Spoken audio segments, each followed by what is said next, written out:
Hey everybody, welcome back to Out of the Mud. This week we're talking about Mosaic. Can you believe that Mosaic Experiment is actually happening this month? It's already September. The year has flown by. It's way too soon. And it's one of my favorite times of the year, in part because I get to see the artwork that the artists from Mosaic bring. And that is one of my favorite things about Burns, not just regional Burns. The very first time I went to Burning Man, I was in awe with the artwork that I've seen and the artists that I met. The theme camps, the mutant vehicles, it was just awe-inspiring. I couldn't wait to go home and tell everybody about it and bring everybody back with me. It's my favorite thing about the burn, and it's my favorite thing about being a part of a burn. As a burner, I love radical self-expression. I love building art myself. I'm an artist myself, and I've put and invested a lot of time and energy in costumes, in theme camps, in video work, in DJ work, and I've seen artists build art sculptures that defy my understanding of what physics is capable of producing, just because of the way that it looks, the way that it captures the light. And it's one of the things that I want us to focus on for this episode of Out of the Mud. And we brought in a few special guests this time. We brought in our consent lead, Bunikat, and we brought in our art grant leads because this is an art-focused podcast, VeryKateri and Lost. Welcome too. Thanks for having us. Hi. Hello. Thanks for being here with us. And of course, my co-host, as always, Corvus, in the new home. Welcome home, Corvus. Oh, thank you, everyman. Yes, it's been a bit of a hectic move. And with that, aside from being promo, I'm also doing the effigy this year. So that's one thing I've been trying to work on hard for Mosaic Experiment this year and coming down to the wire here in September. And, that kind of brings us back around to that radical self-expression. I know I'm putting a lot of work into this effigy and thinking about the other artists that have put a lot of work into the way they express themselves. I've noticed some on the social media here in the last couple months, it's been talked about, destruction of art theft, just defacing of some of the expression that people have here at our burn. And like you said, that radical self-expression is one of the most important parts of the burn. I think that's one of the reasons why you started Mosaic Experiment, if I'm not mistaken, right? You're not mistaken at all. The radical self-expression part of it was something that attracted me and attracted a lot of my friends. We started having events in my house when I came back from Burning Man. Art is what drew me to the burn. It's what introduced me to the burn. It's the reason I got involved with Burning Man. And that never really dawned on me as much as it has. Having art missing from my life for the past few years over the pandemic. Missing that element. I used to say quite emphatically, art is great, but I go to Burns for the people. I go to Burns for the community. I really love that community. But it just hit me recently. It's the art that drew me there and got me talking to artists I otherwise would never have known and never would have talked to. And then they became community members. Then I fell in love with the community. It didn't really click that for a number of years there, I was losing sight of what was really important. And I was starting to think maybe community is a bigger deal. Like art's important, but the people that want to come to these things, like that's what draws me there. But it really is that radical self-expression part of theirs, that the theater that they put together, the art installations that they build, the theme camps that involve many people with lots of decorations and sometimes lots of costumes. That impresses me. Sometimes it's not theater. Sometimes it's not an art installation. Sometimes it's a writer and they're writing and they have like little writing exercises, or they have little scripts or little cards that they're handing out. They're using their skill. They're using their craft. They're using their art and they're gifting that to the community. And that's what fucking blows my mind. When you shit on that art you're shitting on the community. You're shitting on your friends. And it should be treated as though you're shitting on the community and shitting on your friends. What happens to you when you shit on your friends and shit on your surrounding community? That's what should happen to you when you shit on the art. Yeah, you're no longer welcome amongst those friends or in that community. You could potentially be excommunicated. That's where this term comes from. And with community is that COMM root word, which you find in communication. And communication is what we are telling the artists to do. If you don't want people climbing on the art, you don't want people drawing on your art, writing on your art, sitting on it, make sure that there's a sign stating that. But also, we're communicating to the community. Please honor those agreements when an artist says don't touch. And if you're not sure, ask. You communicate to the artist. You make sure. That's what consent is all about. It's a two-way thing, but make sure that you have consent to do whatever with the art. Pick it up, look at it. Seems harmless enough. You don't know that. Maybe it's not glued together yet. Maybe it's still drying. I mean, I'm laughing, but I'm not kidding. I've seen that happen where there was a piece of art that was on display and it was just freshly glued. And the artist was going off to make a sign saying, don't touch this. You could look at it, but don't touch it. They wanted to wait a day. And when they came back, somebody already picked it up and it fell apart. They had to reassemble. Yeah. So that brings us back to, what's going on with social media, the things that have been mentioned there about defacing art theft. You got to go back to, our unspoken 11th principle, but the foundation of our entire burn. The unspoken 11th principle, consent. Yeah, what all the other principles involve is consent. Consent is huge in our community. So if you're out there defacing art or, stealing art, you're violating the consent of people's right to radically self-express. That's not cool. So that's why we've brought on our, consent lead and our art grant leads here to talk more about that. Yeah, it's consent and it's communication. It's making sure that what the art is for, what the artist consents to in their art is communicated to the people as well. We hope that with proper communication, people will know the places where they can do that stuff. Oh, no. Oh, boy. Oh, no. You're not plugged in? Hold up. No. Did that turn into Powering down. It's plugged into the computer. It's not plugged into the outlet. All right. I don't know what happened to those two. Right. I know. And then I also, I was saying something and got distracted by the video popping back in. I'll just wait until they're stable. Well, let's say hello to them this time. Welcome back to Out of the Mud, Art Grant Leads.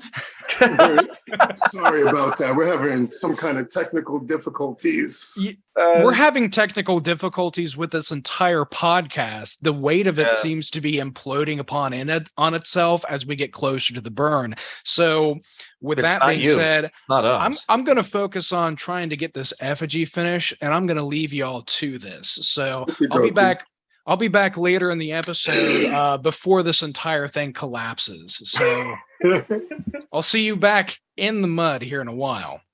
Thank you so much, Corvus. Good luck with that effigy build. It's mostly built, folks. But Corvus just relocated. New workshop. New workshop means this is time to finish off the effigy, the finishing touches. That takes a lot of time. If any of you have ever built anything before, you know what it's like on Crunch Week. And we're here. We're here on Crunch Week. And a lot of artists are doing the finishing touches on their artwork. And one of the finishing touches that we think you should probably do is perhaps post a sign. If you don't want anyone to climb on your artwork, if your artwork is big enough to climb on, but you don't want people to climb on it because it's fragile, we highly recommend that you post a sign. If you don't want people to interact with your artwork, if it's something that people can look at, but they shouldn't touch, please post a sign stating that so that people will get the consent. In other words, the consent to touch or they know they don't have the consent to touch, the consent to climb, or they know they don't have the consent to climb. Right. So yeah, we would like to extend we are going to be providing signage for the art as far as the descriptions and name of the project and the way that the artist would like to have their art interacted with. And then with that signage, it's a way for what the artist consents to their art, like how they consent to it being interacted with, how they don't consent to it being interacted with. It's a way for that to be communicated to people at all times. So, you know, if they don't happen to be around, if other people aren't around, if other people are just coming up to it for the first time and like don't know, you know, how they're supposed to interact with it, it's something that can be there all of the time. And it also serves, I think that having signage to clearly communicate that will also help in instances where, say, someone sees another participant interacting with art in a way it's not supposed to be. Like, we'll stick with climbing for the example. You know, if they see someone climbing on something and there's a no climbing sign, it's like a really, you know, low risk way of like interacting with that person without saying like, hey, you're being a jerk, get down, you're not supposed to do that. You can be like, hey buddy, did you see that sign over there? We're not supposed to climb on this one, you know, and then hopefully, and in most cases, like they're going to react to that and stop doing that. And to facilitate that, we're also going to be providing icons and graphics that define the boundaries that the artists want to put together for their particular pieces. You know, and that's, you know, what consent is mostly a lot about, is setting up and keeping boundaries, which are important for the whole community to stand up, basically. So that's a great like entry point for bystander intervention. You know, if you see someone interacting with art in a way they shouldn't, this is an opportunity for folks to intervene. And then, of course, if that were to continue happening, you can continue to intervene, or, you know, if you want help with that mediation, you can always find a ranger. Even if you haven't, you don't personally want to intervene for whatever personal reason, finding a ranger in that case would be a good idea as well. Mm-hmm. I think that often art and interacting with people's personal spaces are not necessarily considered part of consent culture. And I think that's something that definitely needs to be changed within the community. Burn-wide, like throughout regional burns and Burning Man itself, there's been a lot of talk this year, particularly I've heard, about people's artwork getting destroyed and taken. And I just feel like it's important that we all work together to try to change that and bring consent culture into the art world also. You know, if someone like defaces art or steals it or vandalizes it or something, like that's not just a consent violation. Like that's not just impacting the consent of like the art and the artist, it's also the whole community, right? Like that art, especially like community funded art grant art, is there. It's for all of us during that time, you know? So it's also up to all of us to make sure we are maintaining a cultural consent, not just like personally with each other, human to human, but also to the art and to the land and to everything we interact with at this event. Yeah. You need to think about the needs-based ticket situation here, because we have a lot of community members who are just barely scraping by and they're making it to this event. And those who aren't so needs-based are still scraping by to pay the ticket in full and go to the event and put their theme camp together and put their tent up and get their rain fly up, because we have to weatherize. You don't know what kind of weather you're going to have at Mosaic. So these people put every last cent. I mean, I'm not kidding. At Burning Man proper, you've got a massive diversity of various income levels. At Mosaic Experiment, we don't have a lot of wealthy people in our community. I'm sorry, we're the Midwest.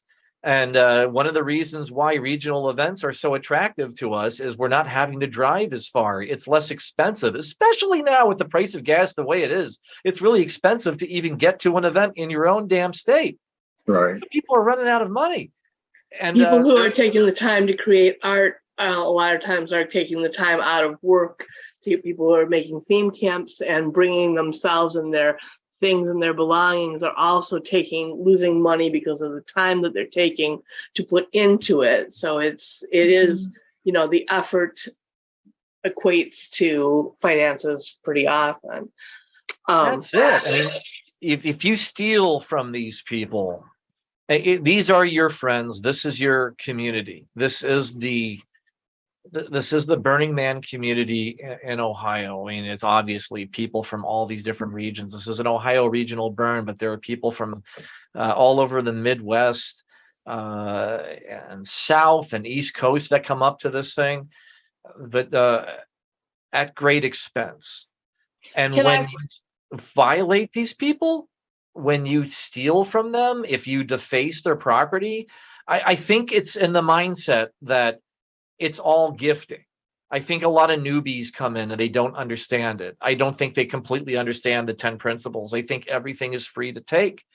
Everything is free to deface, that there is nothing necessarily of value there. It's almost as though because somebody created this and gifted it to the community, therefore it's not valuable. But if it's in a museum, it's valuable. What's your thought on that? I'm going to go out on a limb and say that I think most people who would, and there are probably not very many people who would intentionally steal anything from the event or intentionally ruin artwork that are actually watching or listening to this podcast. So Okay. I think that we're talking to those of you who are part of us, part of creating the event together. We all join together to not just participate in this, but to make our burns happen. And they're a different shape every time because the contributions are different every time because each of us are a part of making it what it is. So when we have artists bringing things to the burn, even if somebody, you personally didn't make this thing, you help to bring it, you help to contribute to bring it because you have representatives that help select the projects. There's a voting process. Your money that you paid to go to the burn help contribute to the art grants to fund the art. So when you look at a project and a piece of art there, really you have a right to feel a part of that because you are a part of it. Right. Also, I wanted to say that an aspect that we haven't spoken about yet, but needs to be spoken about, are parents and their children. Because I've heard a lot of talk within the burn community about children not knowing the interaction level of things and thinking that things, maybe because they're small or maybe because they're colorful or whatever, touching things, moving things, breaking things, because they're not being necessarily supervised about the art or educated about how to work with art or be around art. And I think that's something that parents, we need to focus on showing and telling our children how to interact with things. That's why I think that the signs will be very, very good also, because they'll be very clear. And a child will be able to see a red, don't touch situation going and think about it. I'd like to add to that we've discussed some that the expanding the consent conversation through art beyond things that are about intimate interactions between people, but that are about general interactions with the world. Having those conversations with our kids as parents is art is a really good avenue to open that type of conversation and to things that are about respecting other people's wishes, and the fact that you may treat somebody the way that you want to be treated, but not the way that they want to be treated. And if people express what they want or don't want, like understanding that and respecting that is pretty foundational to a lot of types of interactions that children and adults are doing all the time. So, parents by necessity have to have consent type conversations with their kids about, sharing, about, just their interactions in the world, but they may not be framing it in that way or making those connections. So this does Civic responsibility as well. Yeah. Right. Right. I mean, this is one of those things where you have the right to radical self-expression and until it impinges upon my personal liberties. Right. And if nothing's marked and there's no signage and no way to know somebody's intent, and nobody's there to communicate, then you can default to assumptions and best practices and use the golden rule: treat others the way that you would want to be treated, treat things the way that you would want it to be treated if it was yours, within reason. But once an intention or a preference is expressed, then that supersedes any of what you would want yourself. So allowing the artists to be able to say yes, no, one project might want you to write on it and the next one would be ruined if you wrote on it. It's going to be different for each. Well, yeah, if I see a teeter-totter in the middle of the event and the teeter-totter is not necessarily inside of a theme camp, but it's extended outside of it, I assume it's okay to get on that teeter-totter.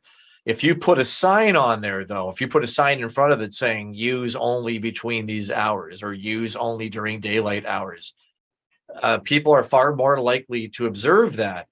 Now, if you say it's okay to use the teeter-totter, but don't write on it, that's something else. Don't deface the teeter-totter. Don't paint the teeter-totter. So there's a somebody sits on one end, you sit on the other end, and we go back and forth, up and down, and the thing works perfectly fine. Don't take a magic marker and write down your Burning Man name was here.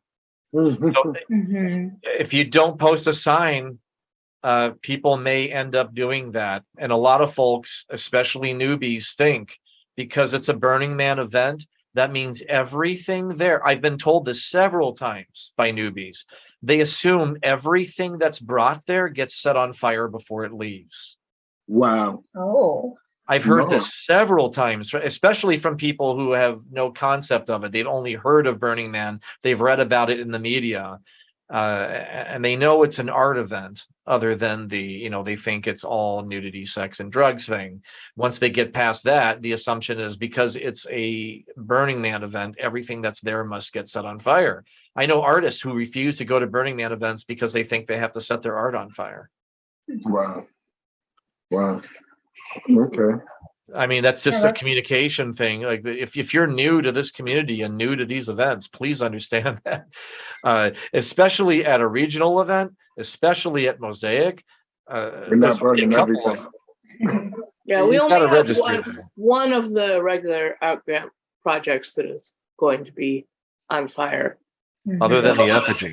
The effigy, the temple, and then one art grant project. And Nancy's Twisted Tales is going to burn a giant spider. Chances are, whatever the artwork is that you're interacting with, if it's not the effigy and it's not a temple, which do get set on fire, if it's not those couple of things, it's made out of wood, it's likely going to be taken apart and it will go home with that person. Right. And hopefully come back the next year, which it won't if people destroy it. Or deface it. Or deface it, or, otherwise insult the artist through physical interaction that's unintended. They won't bring it back, and then that's bad. And, we're trying to get an insult to the something community. going here. Yeah. And it also discourages people who haven't made art yet from wanting to make art, right? It discourages future art grant proposals. Exactly. If they go to an event and see art that was not intended to be defaced, that was not intended to be burnt, being destroyed or being stolen. And it's our responsibility as a community to intervene to stop that from happening. And then also our responsibility if this is appearing to be a potential issue with people with a incorrect perception of what happens at these events, it's our responsibility to communicate to them, whether it be when they're arriving at gate, whether it be our newbie friends that we are bringing, us individually speaking to them, setting their expectations, or just having clear communication in places. Like all those things together play a role in changing the culture and setting the expectations and communicating that. We also have two different things that we're talking about in a way, which is the accidental or uninformed interaction with the art that is damaging. And we have, the bad actors that are knowingly destructive or chaotic in a way that's not respectful of something, of the creator of whatever it is. And the vast majority of the problems are going to be the first, and the second are pretty rare. The bad actors are pretty rare, and the few that there are likely not going to be just having consent issues with the art. They are likely going to be creating other problems at the event. That's really important to bring up, is that intention is everything here.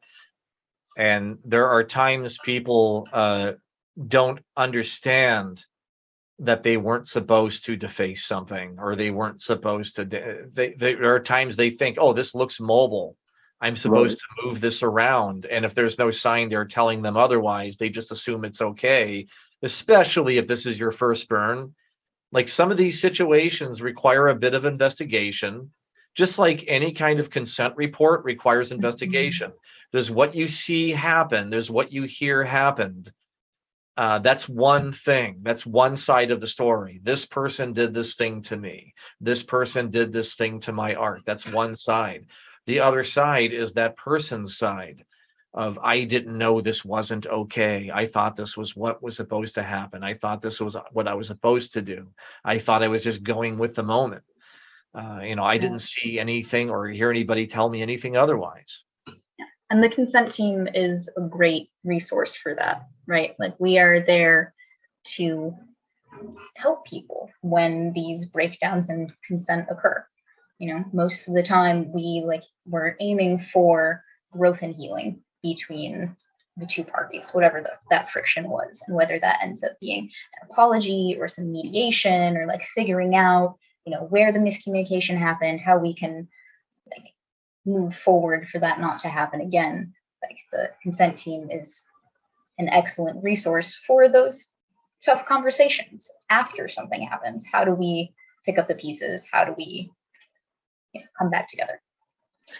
Our community is always a work in progress. We're always striving to be our best selves and to bring out those values in each other and continue to grow. And we know that there are people coming into the community at different points in their own growth and awareness. And, by having the conversation and raising attention and awareness, we can all contribute to moving in the right direction. There's a turnover even with the organization that is organizing Mosaic. Since our last event was in 2019, close to 30% of everybody who organizes Mosaic has changed. And we would expect about 30% of the community to change.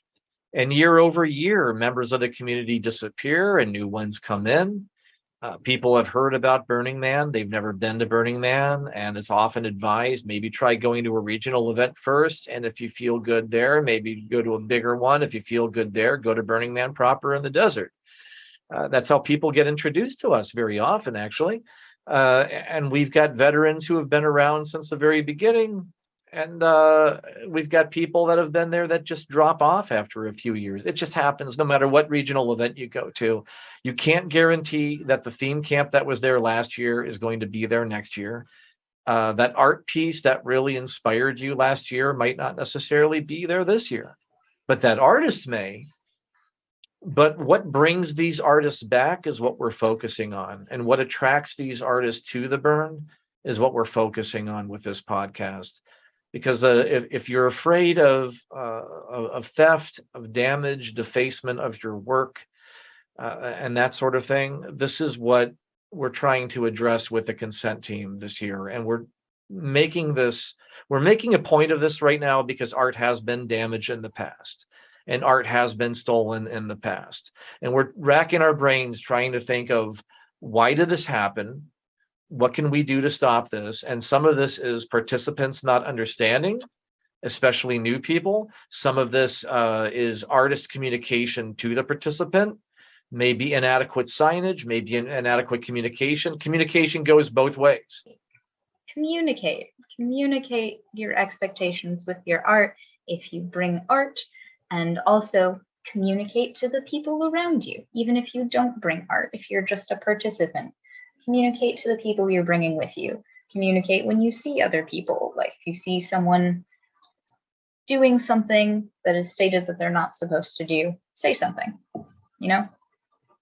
express Absolutely. your boundaries, respect the boundaries that are expressed, and help hold each other accountable. And that is how we all get better at this together. I agree. That's my final statement. I agree. Kateri? I also agree, but I always have more words if you want more words. No. You all do. That's why I love you all. All right. I got some work done on that now. And sorry to interrupt. Where were we? That's okay. Everyman? Welcome back, Corvus. I hope you got a lot of work done on the effigy there. I did. Where's Lost and Kateri and Bunikat? We were just talking to them a moment ago. They're Lost. Oh, Bunikat. God.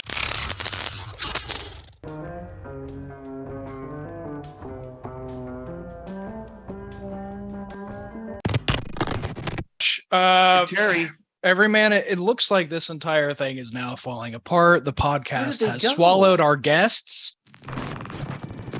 This is all just falling apart, isn't it? All of it is. Yeah, I don't like the way your brain is going lately. Where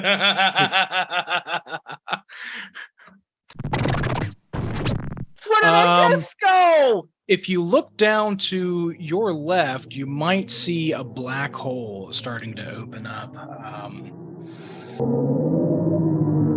I mean, this might be the podcast right now. No. We could do better than this. Maybe we should turn it off and on again. Off and on again. Off and on again. Off and on. Off and on. Off and on. Off and on. I think we just broke Everyman. Off. Yeah, it's finally collapsing, folks. This is the end of Out of the Mud. We will see you in the mud in just, less than a couple weeks now. Off and on again. At Reclaim, in the mud. Yeah. So we don't have closure. No, we don't have closure for any of this. No. And hopefully we survive this. I don't know what's about to happen, but I fear for at least Everyman's future. My feet are on fire!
How is this recording by default? It doesn't make any sense. No one's here. You can't do that. You can't just, how does this automatically record?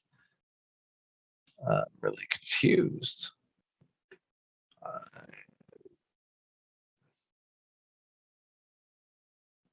Quack, quack, quack, quack, quack. Quack, quack, quack, quack, quack, quack, quack.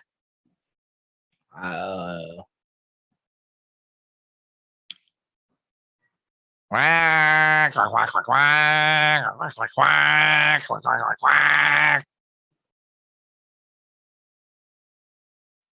Quack, quack, quack.